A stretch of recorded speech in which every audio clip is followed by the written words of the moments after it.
Ao vivo, né? Alguém pode confirmar aí para mim? Débora, Edson, Vânia.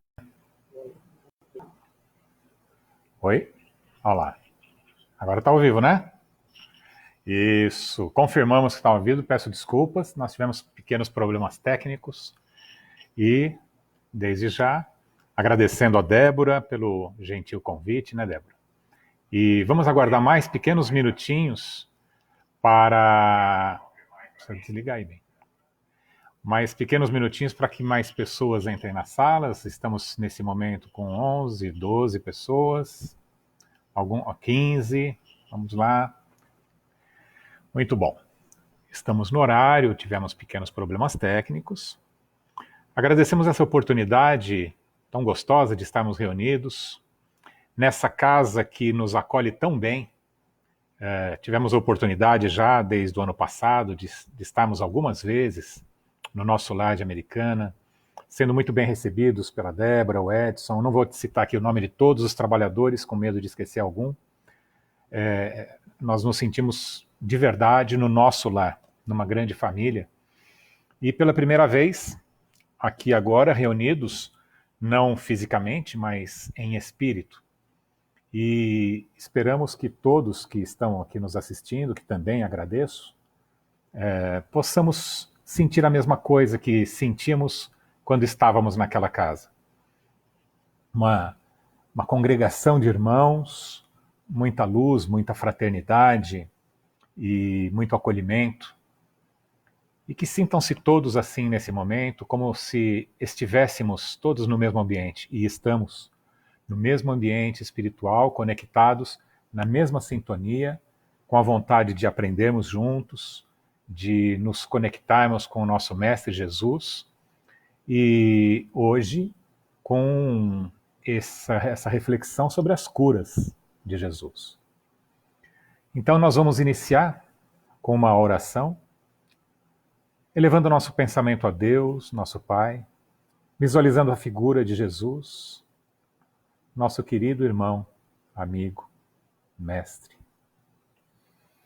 o médico de todas as horas, aquele que, em todos os tempos, vem curando nossas almas, vem ensinando as nossas mentes e purificando nossos corações.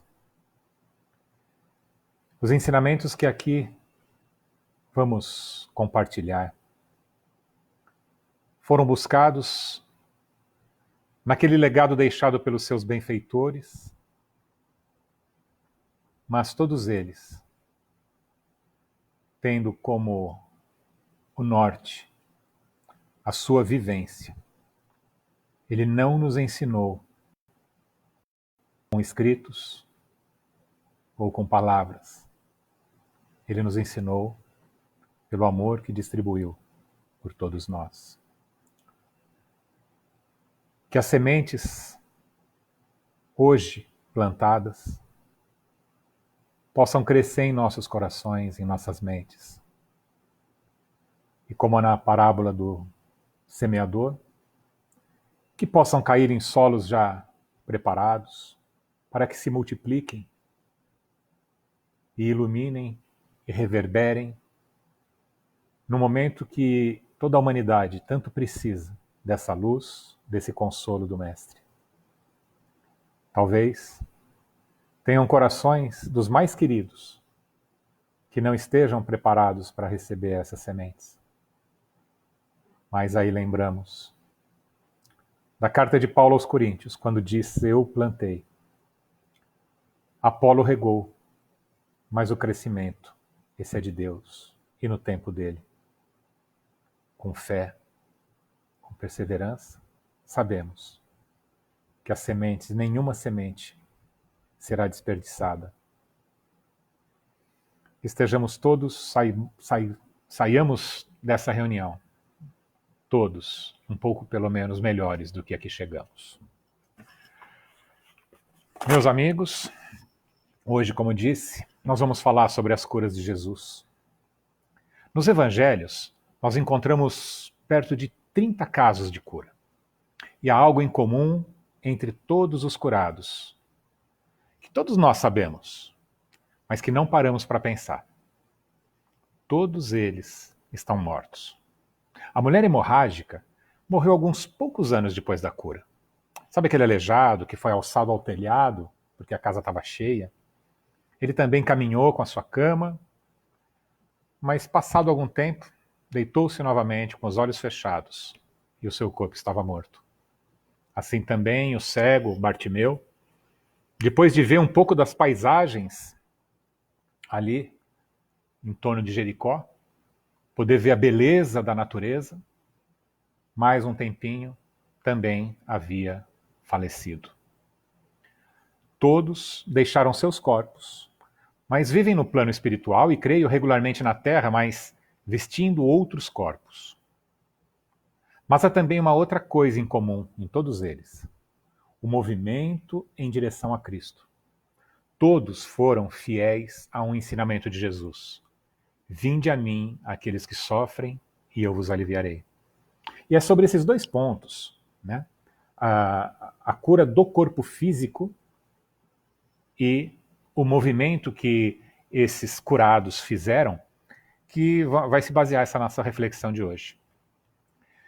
Se nós entendemos que somos seres imortais, eternos, o que são 10 anos de saúde física, mais ou menos?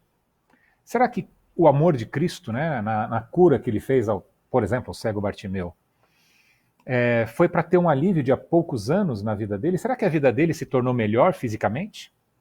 Vamos imaginar o seguinte: ele já era adulto. O Evangelho não nos diz isso, mas dá a entender que Bartimeu era um adulto mendigo, que não tinha então ofício nenhum, e que agora, tendo enxergado e tendo tirado a capa da mendicância, ele não poderia novamente se sustentar da mesma maneira. Será que ele ia arrumar emprego?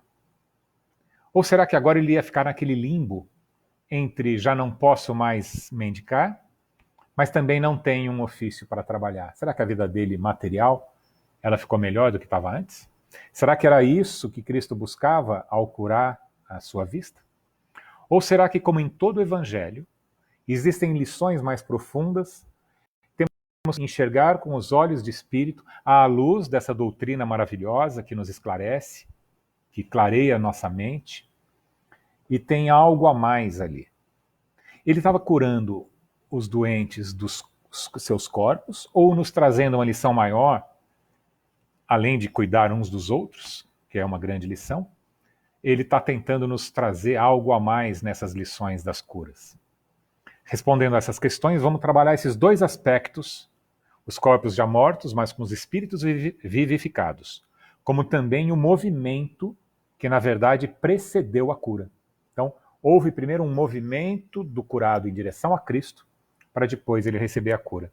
E é nessas duas situações é que nós vamos basear as reflexões dessa noite. Muito bem. Primeiro, se há uma cura, é porque tinha uma doença. Então vamos definir doença. Doença nós hoje não vamos definir, vamos fazer o seguinte: doenças físicas são sintomas da doença da alma. Elas não são a doença em si, elas são o sintoma. É assim como a febre, que é um sintoma da inflamação ou da infecção. Que não adianta tomarmos apenas o antifebril se não eliminarmos a origem, ou seja, a infecção. Vamos ver o que nos diz na Revista Espírita, vamos ver que número que é ano 1867.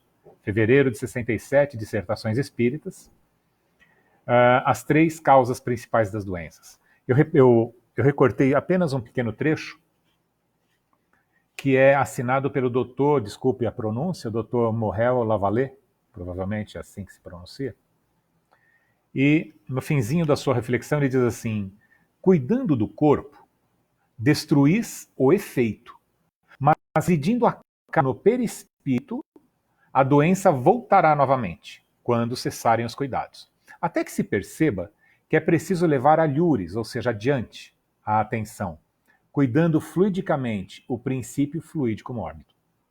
Se, enfim, a doença proceder da mente, do espírito, o perispírito e o corpo, postos sob sua dependência, serão entravados em suas funções E não é cuidando de um nem do outro que se fará desaparecer a causa.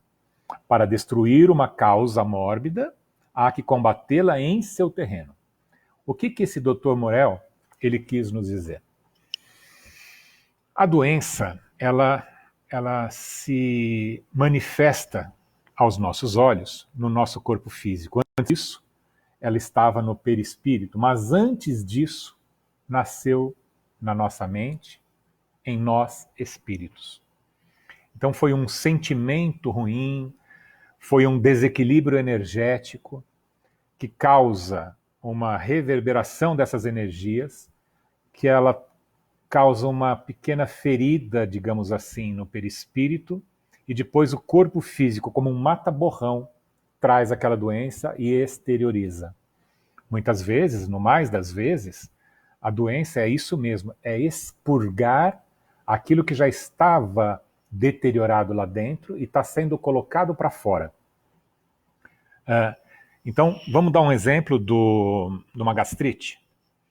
Se eu tenho a gastrite porque eu sou muito nervoso e eu tomo algum antiácido, alguma coisa que vai eliminando o efeito, que é aquela dor da gastrite, ou mesmo consigo operar ou qualquer procedimento médico da carne para eliminar a gastrite, continuo nervoso, o que vai acontecer?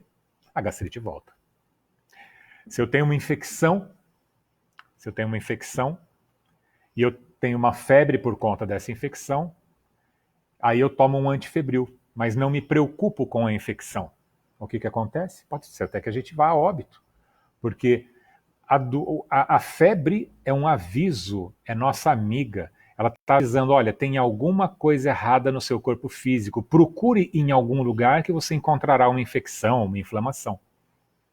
Assim é a doença do corpo físico.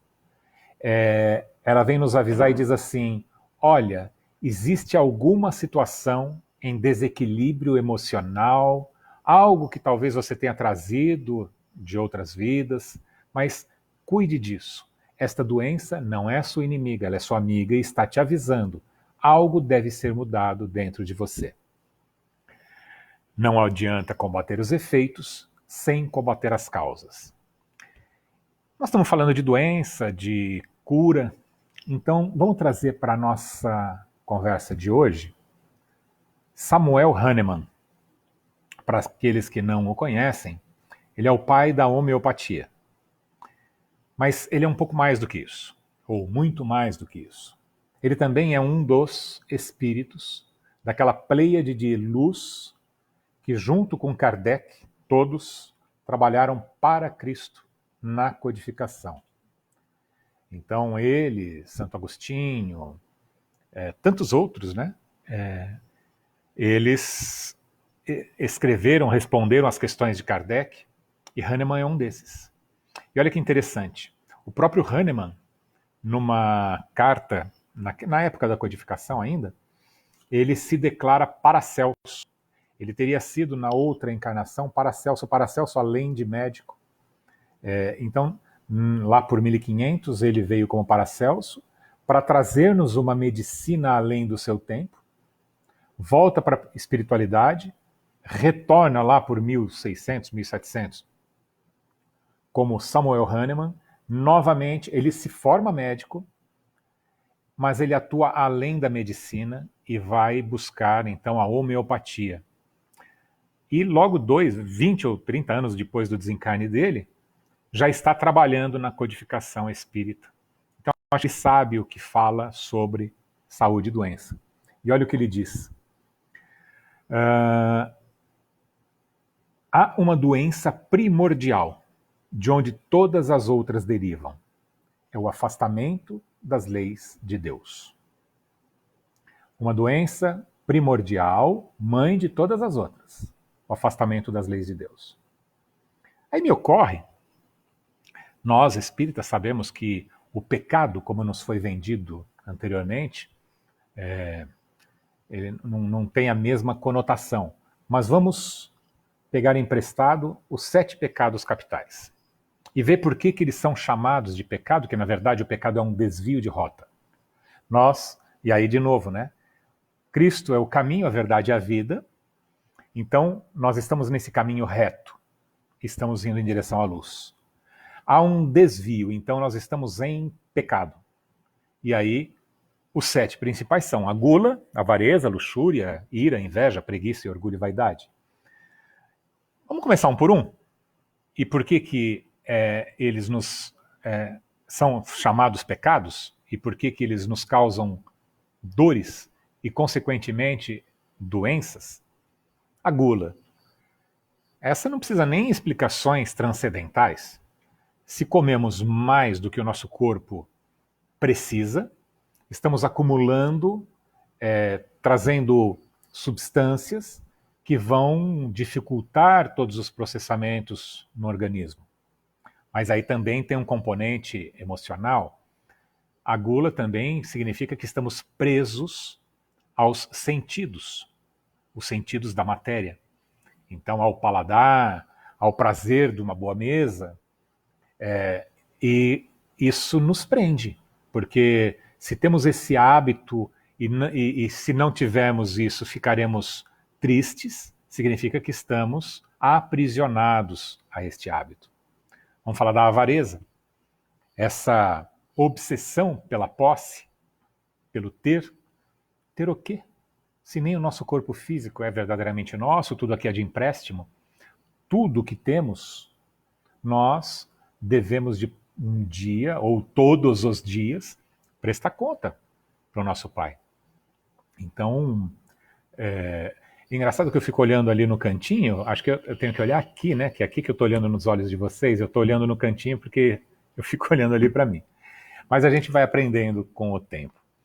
Então nós estamos falando da avareza, o quanto que essa prisão às coisas da matéria nos afasta dos verdadeiros tesouros, aqueles que estão no céu. A luxúria, a mesma coisa, são as paixões, o que Paulo chamaria de paixões e concupiscências. E que aquele que conhece Cristo crucifica suas paixões e concupiscências, ou seja, para viver em espírito. Então, a luxúria também nos prende, ela nos tira do caminho divino.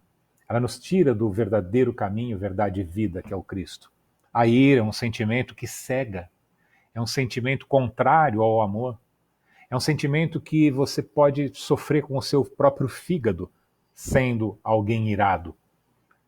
Vai sofrer, vai causar doenças. A inveja, a mesma coisa. A preguiça é um capítulo à parte. Todos nós fomos e ainda continuamos sendo, em alguns graus, ainda que seja em alguns graus, preguiçosos, pelo menos espiritualmente. Porque ainda que trabalhemos como workaholics aqui no mundo terreno, dormimos em espírito e é difícil de acordar. E quando acordamos, ainda caminhamos cambaleando. Existe a lição de Lázaro, falando do despertar do espírito, que é para um outro tema, para um outro momento, mas que fala muito bem disso. E finalmente o orgulho / vaidade.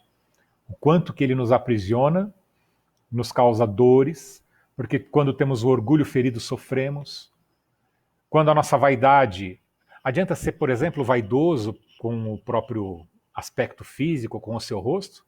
Você não é loucura imaginar que o passar do tempo nós continuaremos desse jeito? Há pessoas que a gente vê, principalmente alguns famosos, que por essa obsessão de tanta plástica ficam verdadeiros monstros buscando essa beleza eterna, sem se preocupar com a beleza da alma, a única verdadeira, a única perene.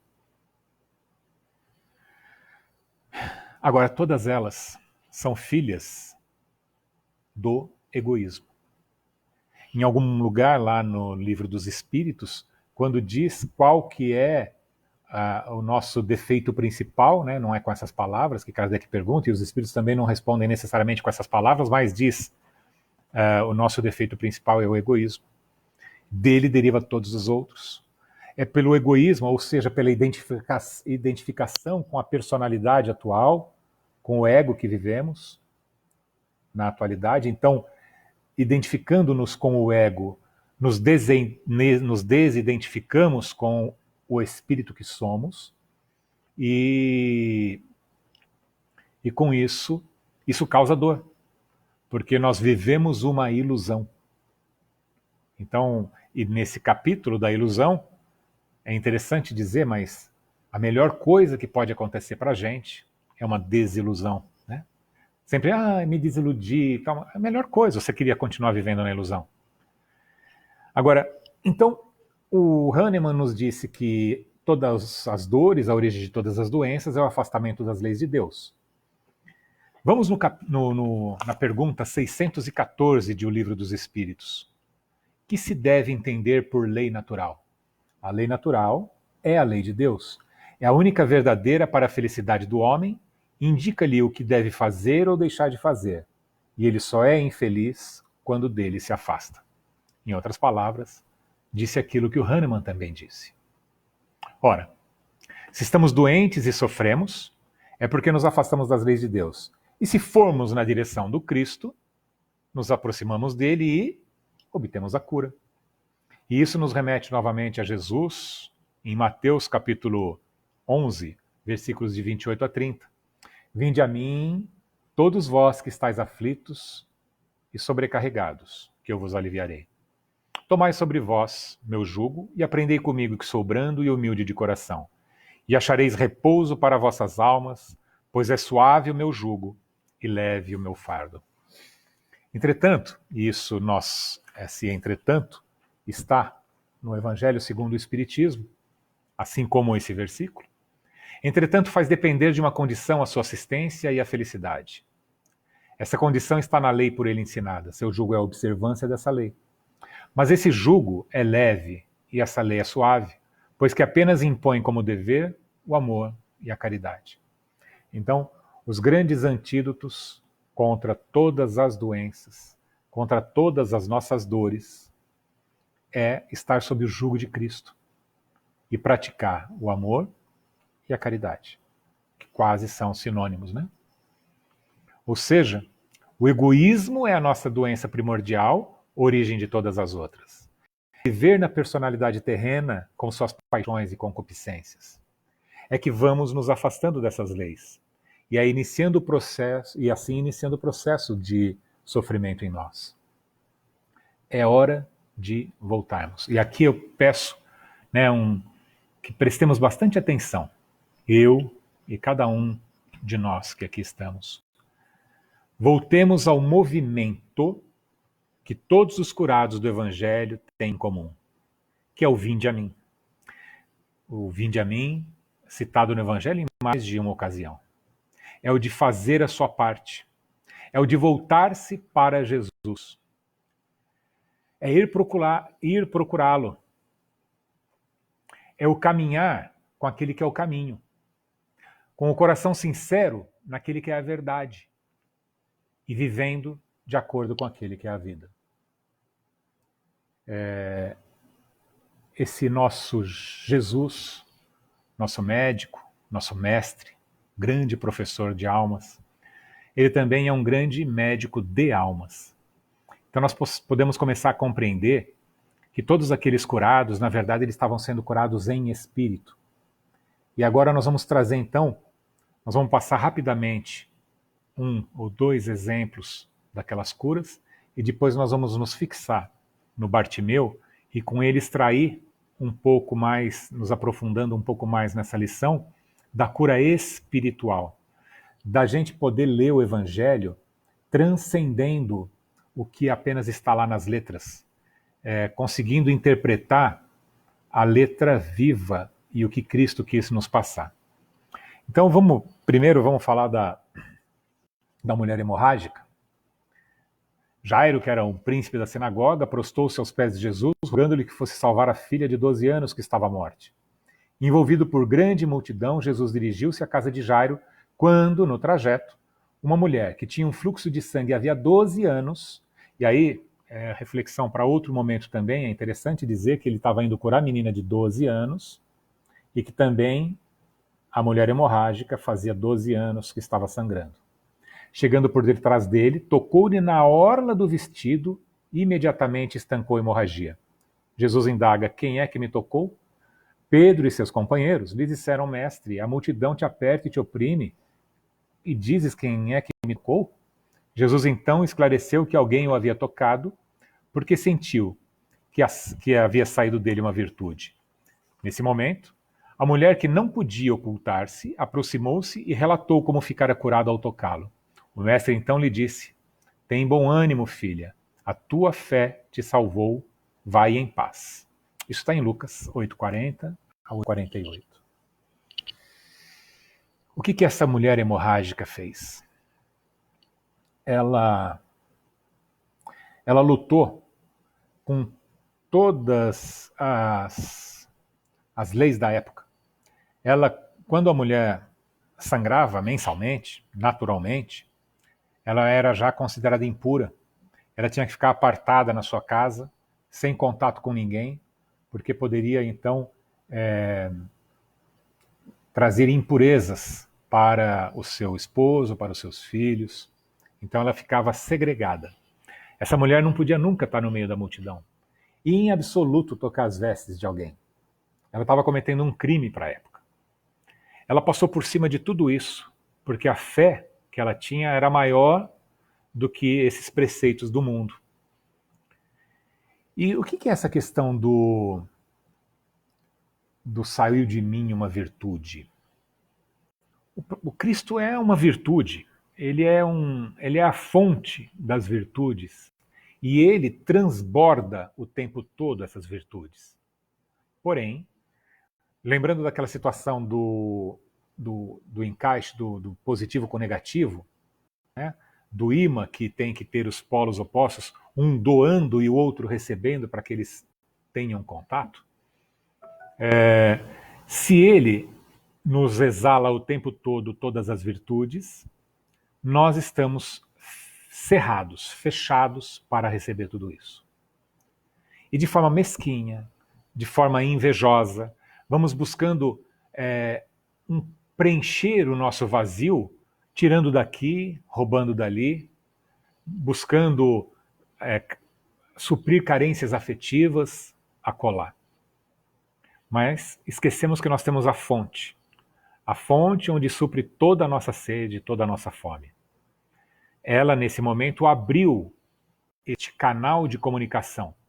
Então, aquela virtude que estava ali, no entorno dele, sendo exalada por ele, ela foi sugada por ela. Então, ela se esvaziou dela e se preencheu de Cristo. Assim como Paulo disse lá mais para o fim da sua vida: já não sou eu mais quem vive, Cristo vive em mim. Ele também foi se limpando do seu ego, das suas sujidades, das suas, vamos dizer, do seu ego, daquilo tudo que o prendia às coisas da terra, esvaziou-se de tudo isso e se preencheu das coisas do céu, se preencheu de todas as virtudes de Cristo. A mulher hemorrágica também, ela teve que dar o passo em direção, e não é um passo fácil. Ela passou por cima, ela poderia ter sido morta, apedrejada. Então, é assim também na nossa vida. Quando buscamos Cristo, de certa forma hoje, de outras maneiras, evidentemente, não literalmente, mas somos apedrejados. Somos loucos, fanáticos. Estamos querendo ser o que não somos. E verdadeiramente ainda não somos, ou somos. Nós já não nascemos luz, depois nos transformamos e nos identificamos com o ego, e agora precisamos limpar tudo isso para tornar a luz. Depois do Jericó, né, da mulher hemorrágica, vamos falar lá do paralítico. Alguns dias depois entrou outra vez em Cafarnaum e soube-se que estava em casa. Logo se ajuntaram tantos que nem ainda nos lugares junto à porta cabiam, e anunciava-lhes a palavra. Vieram ter com ele, conduzindo um paralítico, trazido por 4 homens, e não podendo aproximar-se dele por causa da multidão, descobriram o telhado onde estava e, fazendo um buraco, baixaram o leito em que jazia o doente.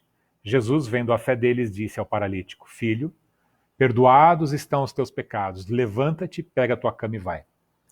Então, vocês vão ver depois, nós vamos ver depois, lá no cego de Jericó, que também tinha uma multidão que o impedia de chegar a Cristo. E que nós não podemos, ou nos importamos com a multidão, Ou queremos os aplausos da terra, ou buscamos o abraço, o afago dos céus. Então, tinha uma multidão que o impedia de chegar até Cristo, mas ele não ficou limitado. Ele foi para cima do telhado, tirou as telhas para chegar perto de Cristo. Ele fez o sacrifício dele. Por isso que num caso e no outro, Cristo diz, tua fé te curou. A tua fé, força dessa fé, da esperança, né? E também a fé, fidelidade. Fidelidade aos ensinamentos de Cristo. Abandona a vida anterior e acredite nessa vida nova. Então, finalmente, nós vamos chegar no nosso amigo Bartimeu. E depois foram para Jericó. E aqui já cabe, agora nós vamos ser um pouco mais metódicos. Os preceitos bíblicos, cada palavra ela tem um significado além daquele que a gente, passando de pronto assim, a gente percebe. Ele tem um significado mais profundo. Os nomes das pessoas, os nomes das cidades, as alturas geográficas, os animais, cada um deles significa alguma outra coisa também. Então, por exemplo, vamos falar de Jericó e Jerusalém. Jerusalém é a cidade da paz. Jericó, a cidade dos sentidos. Jericó significa perfume, perfumado. Então ela nos remete aos sentidos da carne. Não por acaso, geograficamente ele está abaixo de Jerusalém. Jerusalém, a cidade da paz, aquela mais próxima onde se faziam os cultos religiosos, está no topo. Então ele está um pouco mais acima, mais próximo do céu. Claro, tudo isso é figurativo, mas é também muito educativo. Então depois foram para Jericó, a cidade dos sentidos, lá embaixo, junto à materialidade. Mas, e aqui é mais uma palavrinha, é muito importante. E é interessante isso, né? Aprendemos tal do Mildinho, lá de Minas, que nasceu em Minas, o Mildinho, estudo que por 2 horas estuda-se apenas um pequeno versículo, porque vai pegar palavra por palavra, buscar o seu significado atual, o seu significado histórico, o seu significado transcendental, vai trazer lições do Emmanuel e de tantos outros luminares que nos iluminam a mente para que clareiem o nosso raciocínio, para que aprendamos ali os evangelhos. Então vamos lá, depois foram para Jericó e saindo ele de Jericó, ou seja, já não estava mais em Jericó, naquela cidade dos sentidos. Então saem de Jericó com seus discípulos e uma grande multidão, de novo a multidão, Bartimeu o cego, filho de Timeu, quer dizer, ele era tão mendigo, tão pobrezinho, que nem nome ele tinha. Bartimeu é filho de Timeu. Ninguém o conhecia pelo próprio nome porque ele era um ser, para aquela cultura, insignificante. Estava assentado junto do caminho, mendigando. De novo, quem é o caminho, a verdade e a vida? Ele estava sentado junto do caminho, fora da cidade de Jericó. Ele já tinha saído daquele mundo materializado, ele já estava pronto para receber, ele já estava à beira do caminho, então ele estava pronto para receber a verdade e a vida. Olha que bonito. Ele estava mendigando, né? Porque quando somos cegos em espírito, mendigamos as coisas da terra, buscando um pouquinho de amor ali, um pouquinho de afeto aqui, um pouquinho de riqueza ali, material. Mas quando tiram-se as amarras dos olhos, as nossas escamas, passamos a enxergar com os olhos espirituais. E aí paramos de mendigar, porque estamos recebendo toda a luz e tudo que nos é necessário. E ouvindo que era Jesus de Nazaré, começou a clamar e a dizer: Jesus, filho de Davi, tem misericórdia de mim. E muitos o repreendiam para que se calasse, mas ele clamava cada vez mais: Filho de Davi, tem misericórdia de mim. Mais um parênteses. Muitos o repreendiam. Quando conversamos com Cristo, quando tentamos estar ao caminho com Ele, muitos vão nos repreender, vão pedir para que nos calemos, vão fazer de tudo na nossa vida para que nos afastemos. Muitas vezes testando-nos. E isso é bom, porque vamos sair mais fortalecidos. Mas se estivermos... De novo, eu estava olhando para cá, mas é aqui, né? Mas se estivermos conectados com o Espírito de Jesus, toda essa balbúrdia, nós podemos nos tornar cegos para elas, nos tornar surdos para elas. E aí, mais um dos ensinamentos de Cristo, que também não pode ser levado ao pé da letra. E aquele que não vem com a sua doutrina, e aquele que não é dessa doutrina, não deixe entrar na sua casa. Claro que Jesus, que pregou a caridade, a fraternidade, que todos somos irmãos, ele não estava dizendo para que um espírita não deixe entrar um católico na sua casa, ou um protestante não deixe entrar um espírita na sua casa. O que ele estava dizendo? E Emmanuel nos traz muito sempre isso, que a casa é a casa mental, né? E que então você pode acolher seus irmãos, mas que não deixe que aquela doutrina que não seja de Cristo entre na sua mente. Ou seja, se eles vêm com situações de um daqueles 7 pecados capitais, com a ira, com a ganância, com a vaidade, estimulando isso em nossas mentes ainda permeáveis a essas situações do ego, fechemos a nossa porta e não deixe que entrem em nossa casa. Assim fez Bartimeu. Ele ficou surdo para aquele chamamento da multidão, porque ele tinha um foco. Ele sabia o que queria. E falava cada vez mais alto: Filho de Davi, tem misericórdia de mim. E Jesus, parando, disse que o chamassem, e chamaram o cego, dizendo-lhe: tem bom ânimo, levanta-te que ele te chama. E agora de novo, e ele, lançando de si sua capa. Que capa que era essa? Roma, o berço do direito, eles instituíam leis para tudo, inclusive para a própria mendicância. Então ele tinha uma capa e que ninguém poderia importuná-lo, ele tinha todo o direito de ficar mendicando na rua. E quando ele tira de si sua capa, ele está tirando de vez o seu ego, a sua identificação com o mendigo. Não tem retorno, porque se por acaso ele não fosse curado, depois ele voltasse, ele estaria sem a capa, porque quando ele joga a capa para o chão, com certeza alguém foi lá e já pegou. Então, é um caminho sem volta. Ele pula como se estivesse pulando num precipício, só que em vez de cair, ele sobe. Lançando de si sua capa, levantou-se e foi ter com Jesus. Lembra que eu falei? Ele cai, ele pula naquilo que ainda talvez fosse desconhecido, mas que ele já intuía. E aí ele sobe para Jesus, ele levanta as suas vibrações íntimas, os seus sentimentos, ele sai daquela pequenez do ego, levanta-se e vai ter com Jesus. É uma lição que esse cego Bartimeu, que nem nome tinha, ele vem nos dar. E Jesus falando disse-lhe: que queres que eu faça? Olha que interessante, né? Poxa, parece meio óbvio, mas não é. Talvez ele quisesse outra coisa, talvez ganhar na loteria e continuar cego, não sei. Mas o cego diz: que eu tenha vista. E Jesus disse: vai, a tua fé te salvou. E logo viu e seguiu a Jesus pelo caminho. Logo viu e seguiu a Jesus pelo caminho. Então, além dele enxergar agora com os olhos do Espírito, ele segue Jesus no caminho.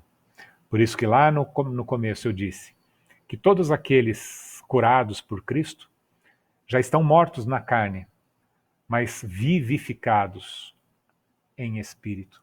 Jesus não estava curando corpos, ele estava curando almas. E cada cura que ele fazia naquele tempo, reverberou por todo esse tempo para que esteja, por exemplo, neste momento nos curando também. Que esses ensinamentos possam, de alguma maneira, nos trazer luz para que nós saiamos dessa condição de mendigos, lancemos a nossa capa do egoísmo fora, nos elevemos para Cristo e passemos a enxergar o mundo como deve ser enxergado, com os olhos do Espírito. Onde cada um dos sofredores que está na rua são nossos irmãos, merecem a total compaixão e dedicação de coração, não as nossas moedas que estão sobrando no cinzeiro dos nossos carros. Não é disso que eles precisam. Eles precisam de nós. Aliás, mais do que isso, nós precisamos deles. Porque Cristo também disse que aquele que quer ser o melhor, o maior, é aquele que mais tem que servir. E Ele nos dá as oportunidades de servir o tempo todo. E o que estamos fazendo? A não ser servir a nós mesmos, ao nosso ego, à nossa vaidade. Nós já estamos, então, chegando no final das nossas reflexões. E eu peço aqui para que encerremos com uma pequena poesia que, de certa forma, é o resumo da lição do Bartimeu. Agradecendo ainda mais uma vez a oportunidade de estar aqui com vocês todos, e a Débora, ao Edson e aos trabalhadores do nosso lar Americana. Esperamos voltar em breve, fisicamente também. Lembrando que estamos todos aqui reunidos em espírito, acreditando no poder do Espírito, assim como Paulo de Tarso foi instruído por Jesus, quando triste estava por não mais conseguir suprir as exigências das várias comunidades que já havia fundado, e chegavam as demandas de todos os lados, ele já se sentia abatido e incapaz de seguir em frente. Ele estava sozinho, praticamente chorando. Jesus aparece para ele e pede que ele acredite mais no poder do Espírito. Ou seja, vai. Se você não pode ir fisicamente, cruzar todos esses desertos e estar em todas as comunidades, vai em espírito. Escreve cartas. Ou seja, mande a sua mensagem e vá seu espírito junto com essas letras mortas. Assim como é o Evangelho, ele tem que ser vivo nas nossas vidas. Vá em espírito. E aí ele ainda diz: deixarei Estevão ainda mais próximo de ti, que te inspira. Então, é uma passagem muito bonita essa. Então, e quando aconteceu a pandemia, e aí nossos encontros passaram a ser virtuais, não dá para não lembrar dessa passagem do Cristo com o Paulo. Essa pandemia toda veio nos ensinar também muita coisa, assim como todas as doenças. São nossas amigas. Existir, além das nossas doenças individuais, dos nossos egoísmos individuais, nós temos uma chaga na humanidade desse egoísmo corporativo, se podemos falar assim. Então vem uma doença dessa que pega todos nós, e nós temos que sair agora modificados, e sairemos menos materialistas, mais fraternos. Então, aprendamos com Bartimeu, o cego, que nos deu um roteiro, um mapa, que ao livrar-se de sua capa, exorta-nos à libertação do ego. Abriu mão da personagem do coitado e sofredor, escolheu uma nova roupagem, revestiu-se da fé e do amor. A lição começa antes, com o nome da cidade, fazendo menção ao ego e suas iniquidades, pois Jericó é perfume, o mundo das sensações, significando a carne e todas as suas paixões. Saindo de Jericó, deu o primeiro passo, caminhando em seguida com grande desembaraço, preceitinho Jesus, por misericórdia gritou, e confrontado pela multidão, não se calou. Seguiu os conselhos de Jesus, vem comigo e traga a sua cruz. Meu fardo é leve e o jugo suave. Sou o caminho e a verdade. Essa é a chave. Que essa chave abra os nossos corações, as nossas mentes, que hoje, ao nos recolhermos fisicamente, possamos expandir nossas almas e continuarmos juntos estudando o Evangelho do Cristo. Que tenhamos todos uma boa noite e até a próxima. Muito obrigado.